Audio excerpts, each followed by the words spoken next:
É muita tecnologia, gente. A gente acaba se perturbando, né? Mas é assim mesmo. É muito bom estar aqui louvando a Deus, exaltando esse Deus maravilhoso, esse Deus que realmente fez muito por nós. E hoje, já nos aproximando assim do Natal, nós vamos vendo as coisas acontecendo, as pessoas se preparando para as festas, as pessoas se preparando para o dia 24, 25 estarem reunidos, pessoas correndo para cima e para baixo para comprar presente. Né? Você já comprou o presente do seu amigo oculto? Né? Todo mundo participa desse negócio, né? Chamado amigo oculto, né? Alguns acham que é inimigo oculto, mas tudo bem, aí eu não vou entrar na questão, né, da situação. Eu prefiro achar que é amigo oculto, né? Mas fazer o quê?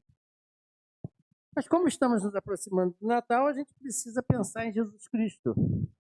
Porque, afinal de contas, nessa data, o mais importante não são os presentes, não é a comida, não é o dia 24, 25 ali reunidos, isso faz parte do pacote, mas não é o mais importante. O mais importante é quem? Ainda bem que vocês falaram de Jesus. Pensei que alguém poderia dizer assim, Papai Noel. Né? É complicado isso, né? Não é o mais importante. Tem pessoa até que se fantasia. O problema deles, né? Eu não estou nem aí para isso. Mas o mais importante é Jesus. O mais importante é Jesus. E muitas vezes nós nos esquecemos dessa pessoa tão maravilhosa para nós. Acabamos de cantar Preciso de Ti. Preciso de Ti. Nós precisamos de Jesus Cristo. Até porque ele veio com finalidade. Ele não veio tirar férias. Ele não veio passear aqui nesse mundo. Ele não veio ver como andam as coisas por aqui, porque para isso ele precisava vir. Mas ele veio com uma missão bem definida. Quando nós nos lembramos do Natal, há muitos anos atrás, participamos de uma cantata, não sei se o Dalton lembra, né? E tinha uma música que cantava A Sombra de uma Cruz. Lembra da Sombra de uma Cruz? O pessoal aqui que cantou comigo lembra aí. Sombra de uma Cruz, né? Sombra de uma cruz, a sombra de uma cruz. Aí vem o Gauchinho cantando. Existe. Tá vendo? Sombra de uma cruz. Ele nasceu exatamente naquele presépio ali, a gente via a sombra de uma cruz. Ele veio para morrer. Ele não veio aqui para outro objetivo a não ser morrer. Mas morrer para quê? Para que nós tivéssemos o quê? Porque ele, Jesus, é a luz do mundo. Jesus é a luz do mundo. Eu vou convidar você a ler dois textos comigo. Isaías 9:2, nós já lemos até um pedaço dele hoje, agora há pouco. E João, capítulo 8, versículo 12. Isaías, capítulo 9, versículo 2. João, capítulo 8, versículo 12. Esses dois textos, inicialmente, vão servir para nós, nessa noite, de norte para pensarmos um pouquinho em Jesus Cristo. Diz o profeta Isaías o seguinte: o povo que andava em trevas viu uma grande luz. Sobre os que viviam na terra da sombra da morte, raiou a luz. Agora, João, capítulo 8, versículo 12. Falando novamente ao povo, Jesus disse: eu sou a luz do mundo. Quem me segue nunca andará em trevas, mas terá a luz da vida. Muito bem. Quando a gente fala em luz, você pensa o quê? Quando você fala em luz, o que você pensa? Claridade, lâmpada, sol, lanterna, né? Lanterna do celular. Aqueles que gostam de ficar de noite com o celular pendurado, né? Do vez de estar dormindo, fica com o celular pendurado, com a luz na cara, né? Geralmente essas coisas acontecem. Então, quando a gente fala em luz, a gente pensa em lâmpada, claridade, luz, sol, tal, tal. E eu trouxe três definições sobre luz. Três definições. A primeira definição é luz na física. Luz na física. Você que estudou lá atrás, ou está estudando, né, ou ensina isso, o que a física diz sobre a luz? Segundo ela, a luz nada mais é do que uma radiação eletromagnética pelo qual nós podemos ver as coisas em suas cores. Você diz que a luz é branca, né? Ah, a luz é branca, né? Mas se você colocar um negocinho lá chamado prisma, você vai ver a divisão das luzes. Quando você vê um arco-íris, é a divisão branca da luz dividida em cada uma das suas partes. Então você vê as cores porque a luz bate em determinado lugar, reflete em ondas aquela vibração, vamos dizer assim, vamos dar esse nome. Né? E assim você vê a cor. Verde, preto, azul, branco mesmo, né? Amarelo, com exceção daqueles que têm problema de daltonismo, né? Nós normalmente vemos as cores porque a luz faz que isso aconteça. Então, a luz traz para a gente o poder olhar, ver, enxergar as coisas. Segundo a filosofia, luz traz a ideia de conhecimento, profundo conhecimento, verdade e até pureza. Não tem nada a ver com luz que você pensou, mas, segundo a filosofia, luz traz a ideia de conhecimento, traz a ideia de esclarecimento. Tem um significado muito mais profundo do que simplesmente o brilho de alguma coisa. Está ligado? Você vai ver daqui a pouquinho. E eu trouxe terceira, que é na área da saúde, na medicina.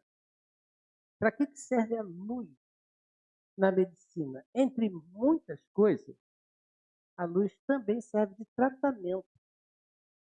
Tratamento para quê? Tratamento, por exemplo, vitamina D. Você que não gosta de sol, tem que tomar um remédio, um suplemento, né? Para repor a tal chamada vitamina D, que é o fato do sol bater em você e esse seu corpo produz uma vitamina chamada vitamina D, e isso traz saúde para você. Além disso, também é um tratamento para cardiologia. Não me pergunte por quê, mas segundo os livros médicos, a gente vê isso, o ritmo da regulação. Muito bem. Mas é importante. Tanto que em países onde tem pouca incidência de sol, né, as pessoas lá também têm que tomar o tal da vitamina D, né, para ajudar. Né, quem sabe disso aí é o Matheus, e o Dudu vai saber daqui por mesmo como resolve isso, né, Dudu? Eu tenho pé nisso. Pois bem, você vê três pontos que falam sobre a mesma palavra luz. Né? E Jesus é apresentado por Deus como sendo a luz neste mundo, a luz do mundo. E é interessante que juntando essas três ideias, você vê Jesus aí. Você consegue entender isso? Jesus, ele traz visão. Você enxerga as coisas. Jesus traz conhecimento, esclarecimento. Ao contrário de que muitos falam por aí, né, que Bíblias dos crentes, dos evangélicos são meio bitolados, né? Ao contrário do que eles pensam, muito é que aquele que tem Jesus, ele consegue ter esclarecimento, conhecimento, muito aquém daquilo que é passado nas nossas universidades, nos nossos colégios. Consegue ter. Você na Bíblia consegue ver desde geografia, história, física, química, saúde, você vê tudo ali. É só buscar, você vai encontrar. Muito bem. Além disso, Jesus, como luz, também produz saúde, vida. Perceberam nas definições? Perceberam que Jesus, quando você compara com as definições que a física, a filosofia e a saúde veem, explicam para eles o que é a luz, você vai enxergar em Jesus conhecimento, você vai enxergar em Jesus a verdade, e vai poder ver isso tudo e produz também vida. Produz vida. A palavra luz, lá vou eu para o grego, a palavra luz na Bíblia, que é fós, né? Fós, não é foz, não, é fós, né? Ela tem uma ideia interessante. Ela pode ser traduzida como aquilo que traz à vista ou ao conhecimento o que está ou que é desconhecido. Essa palavra é mais ou menos assim: você não conhecia, passa a conhecer. Você não sabia, passa a saber. Você não via, passa a ver. Jesus, como luz, ele tem como objetivo exatamente isso: fazer com que o homem, nós, a humanidade como um todo, enxergue, entenda, aprenda. Três coisas importantes, muito importantes. Primeira, de que o homem, ao nascer, nasce caminhando para a morte. Não morte física. Não só morte física, mas uma morte muito pior do que a física. Uma morte eterna. Em Romanos capítulo 5, versículo 12, ele explica por que isso acontece. Você acha que a vida é só aqui? Está enganado. A vida aqui é uma passagem, um período de tempo. A vida que vai viver mesmo é depois daqui. E em Jesus, por estar vindo de lá para cá, ele veio justamente para avisar: preste atenção, humanidade, vocês estão caminhando para a morte eterna. E o que é morte eterna? A morte eterna é exatamente a separação plena e total, podemos dizer assim, de Jesus. Você respira porque Jesus te dá o ar. Você vê porque Jesus dá claridade para você. Você tem condições, muita ou pouca, de se sustentar, é porque ele te dá condições de trabalhar. Você tem condições de ir e vir, é porque Jesus dá essa condição de você ir e vir. Você tem condição de se tratar, é porque Jesus dá conhecimento aos homens para que você possa se tratar também. Mas no dia que daqui passar, aqueles que não tiverem Jesus passarão para um lado onde ele não está. E a ausência de Jesus significa algo terrível. E para isso ele veio avisar. Romanos 5,12 diz o seguinte: portanto, da mesma forma como o pecado entrou no mundo por um homem, e pelo pecado a morte, assim também a morte veio a todos os homens. Veio a todos os homens, porque todos pecaram. Todos pecaram. Alguém até poderia tentar argumentar, dizendo assim: não, eu nunca pequei. Eu sou uma boa pessoa, um bom cidadão, um bom filho, bom pai, bom esposo, boa esposa, né, bom tio, bom tudo. Né? Eu sou um cidadão exemplar. Eu procuro ter ali a minha vida bonitinho.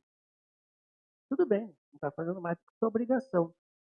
Mas eu vou te perguntar uma coisinha só. Alguma vez na tua vida você já disse uma mentira? Não precisa dizer. Eu não quero saber. Eu quero que você pense. Se você já disse uma mentira, você já quebrou o mandamento de Deus. Já quebrou o mandamento. Então você já pecou. E na justiça do homem, quando o homem quebra uma lei, o que acontece com ele? Umazinha só. Excluindo as coisas do Brasil, mas normalmente, teoricamente, deveria ser assim, né? Cadê o Jonathan? Né? Não deveria ser assim? Cadê o Jonathan? E a esposa está ali. Não é assim? Teoricamente, deveria funcionar assim. Quebrou, infringiu a lei, já era. Uma só, não precisa ser mais de uma.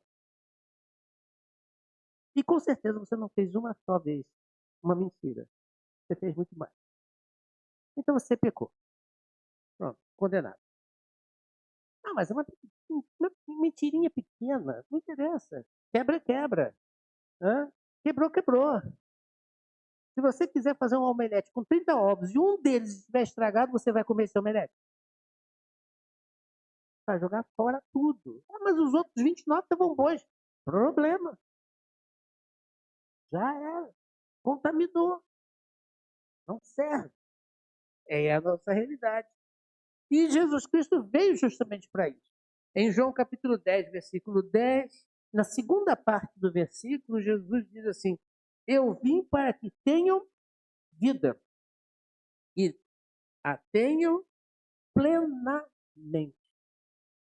Então, sabendo que o homem está caminhando a passos largos, desde o dia que nasceu até o último dia de sua vida, a morte, ele veio, Jesus, para que você pudesse enxergar, para que você pudesse entender, para que você pudesse compreender que a tua vida, num bom português, está frito. Já era. Perdeu. Tu vai morrer. E repito, não é essa morte física, é a do distanciar-se de Deus. Se as coisas aqui já estão difíceis com Deus, imagine sem Deus. Muito pior. E não sou eu que falo. É a Bíblia que diz. Segunda coisa, que Jesus Cristo veio para também que você possa enxergar, para que você possa entender, para que você possa ver e poder assim se tratar. Que o homem precisa conhecer que só Cristo, somente Cristo, é o caminho que conduz da morte para a vida. Só Ele. Não existe religião, não existe líder religioso, não existe nenhum tipo de boa obra, não existe nada neste mundo e fora deste mundo que possa conduzir o homem da morte para a vida, a não ser Jesus. Veja João, capítulo 14, versículos de número 1 a 11. Jesus estava chegando ao final do seu ministério aqui na terra e ele estava dizendo para os seus discípulos: ó, estou indo embora, tá? Vou voltar para o céu e tal. Aí o pessoal entrou em desespero, né? João capítulo 14, versículo de 1 a 11. Diz assim: que o coração de vocês não se perturbe. Creio em Deus, creio também em mim. Na casa de meu pai há muitos aposentos. Se não fosse assim, eu teria dito que vou preparar lugar para vocês. Quando eu for e preparar lugar, voltarei e os levarei comigo, para que vocês estejam onde eu estiver.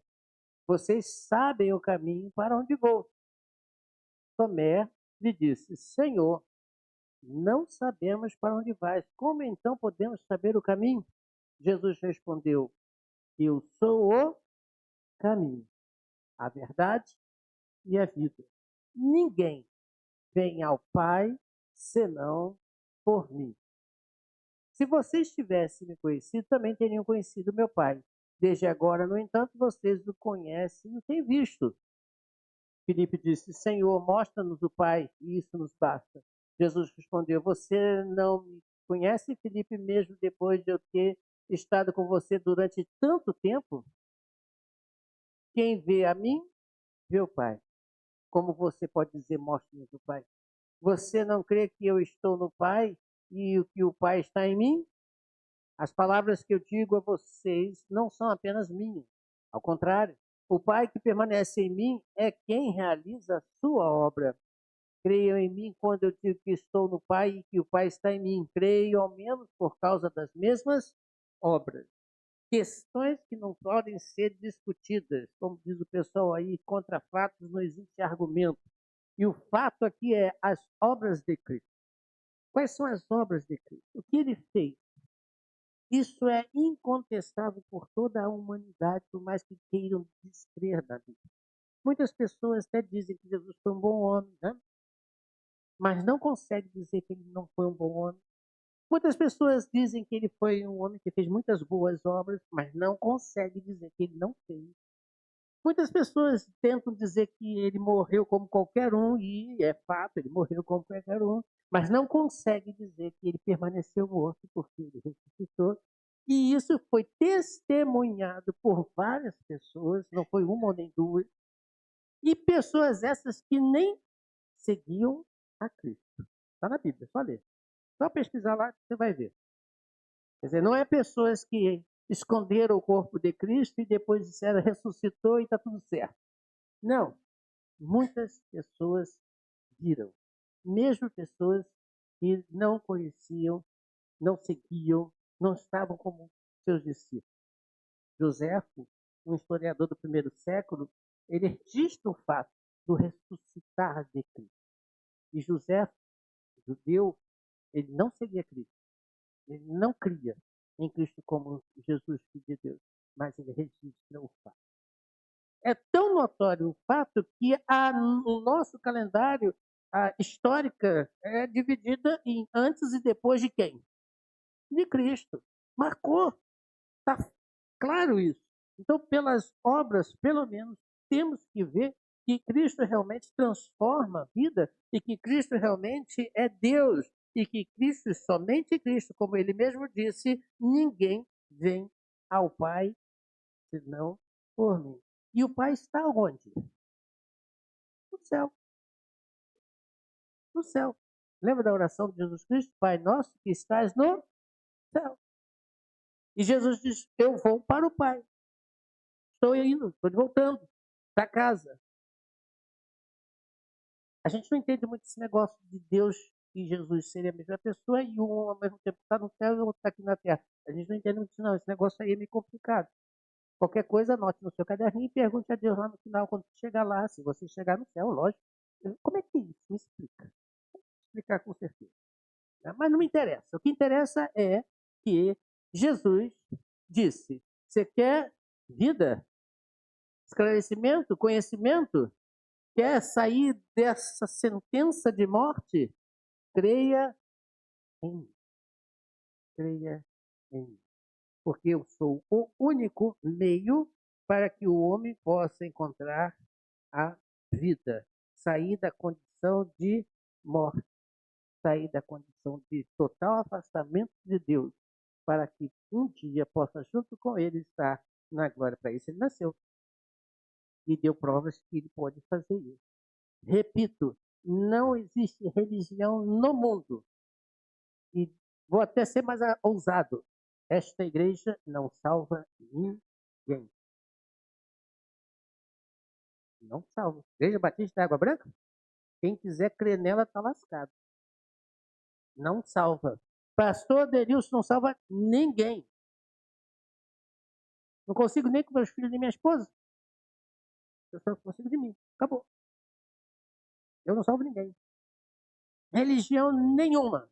Por mais que eu queira puxar sardinhas para minha brasa, eu não consigo salvar ninguém. Não dá. Nada que você faça consegue te dar salvação.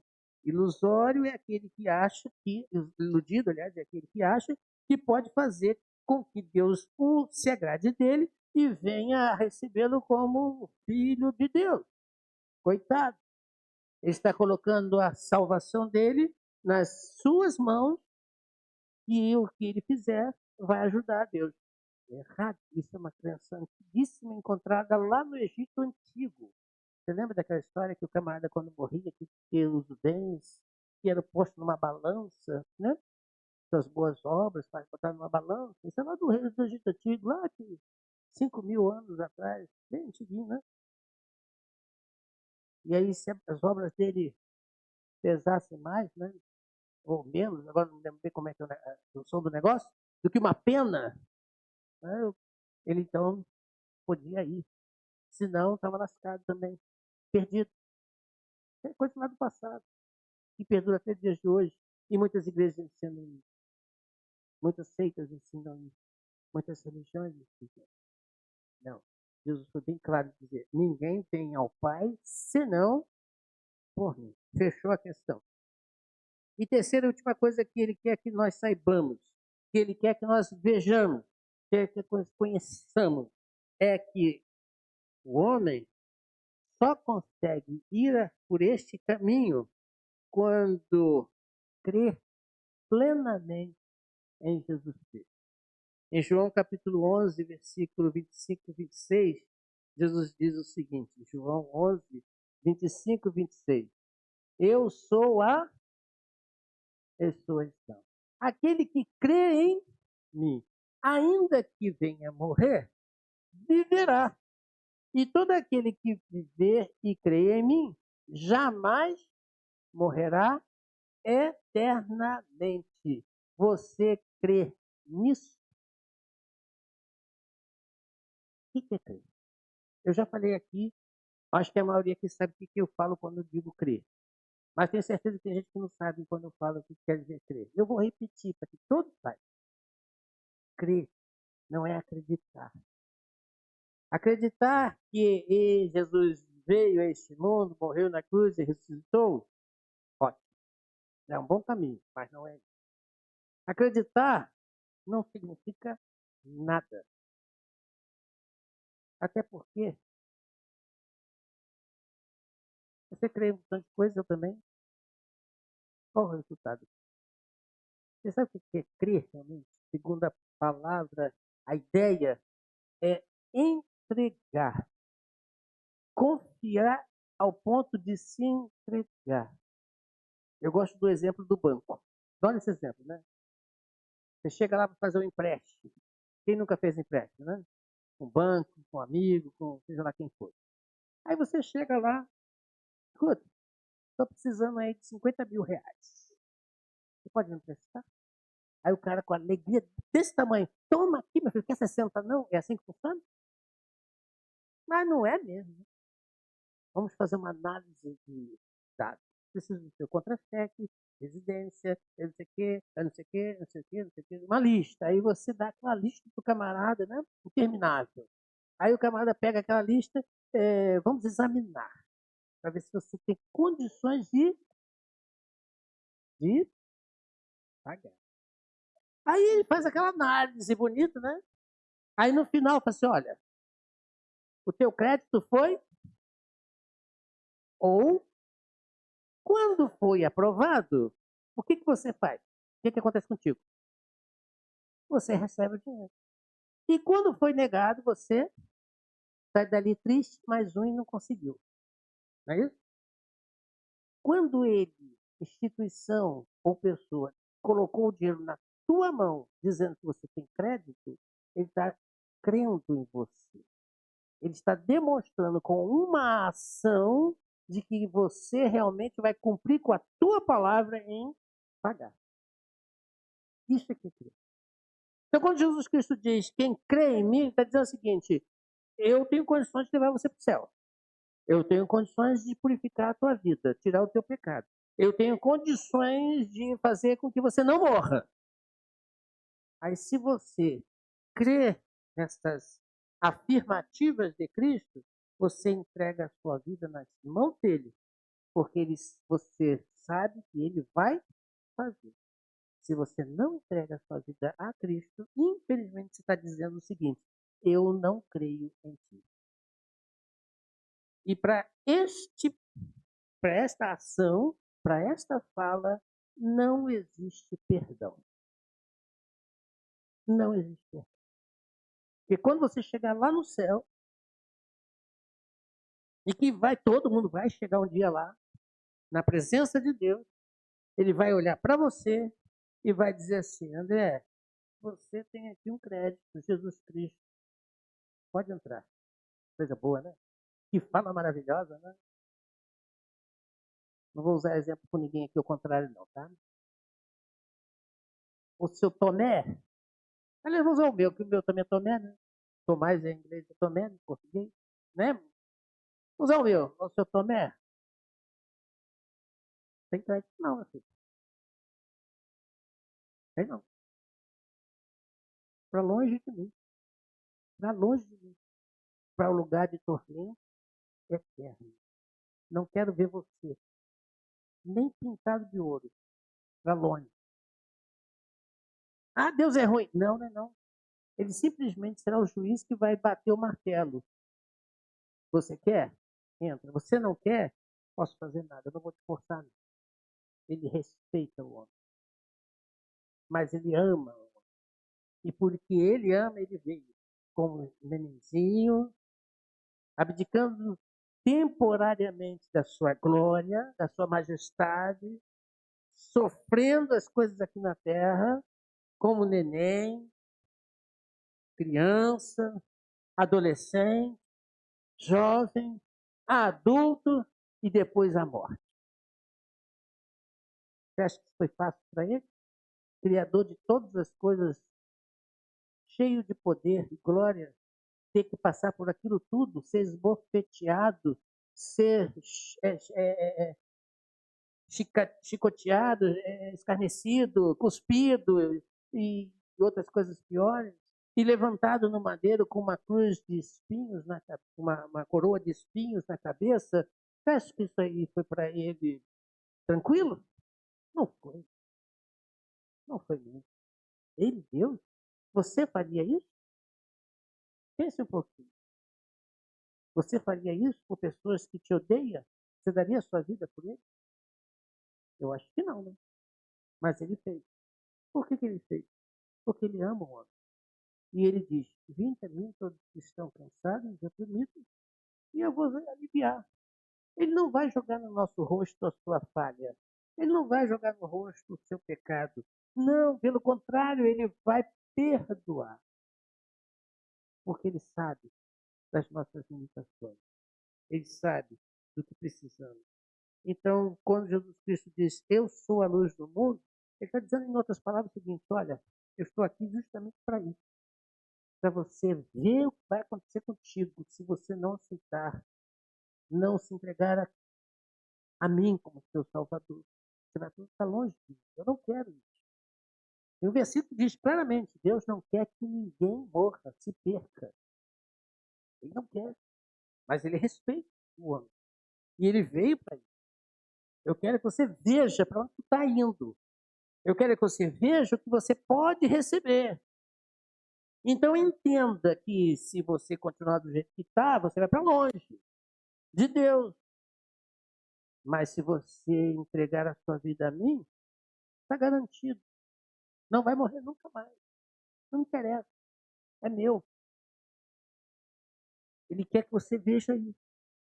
Ele quer que você entenda isso. E como remédio, como luz, deixa ele tratar a tua vida. Deixa ele tratar a tua alma. Para que então ele possa purificar todos os seus pecados e assim você se encontrar em condições de entrar nos céus. Perfeito você nunca será nesse mundo, mas também com Cristo você será aperfeiçoado todos os dias, até o dia que ele voltar, não mais como bebê. Ele vai voltar. Ele vai voltar para buscar os seus, destinar os outros que não quiserem para longe dele, para a perdição eterna, para a morte eterna. Então, compete a nós, a você, pensar o que eu tenho, o que eu sou, o que eu quero. Jesus Cristo veio para isso. Quando nós comemoramos o Natal, o nascimento de Cristo, evidentemente não foi dia 25 de dezembro, né? Isso é uma outra história para um outro momento, né? Nós estamos também agradecendo a Deus, porque Ele veio a este mundo. E aqui neste mundo deu a sua vida para que você e eu tivéssemos vida, vida eterna. Que Deus possa nos abençoar. Vamos orar?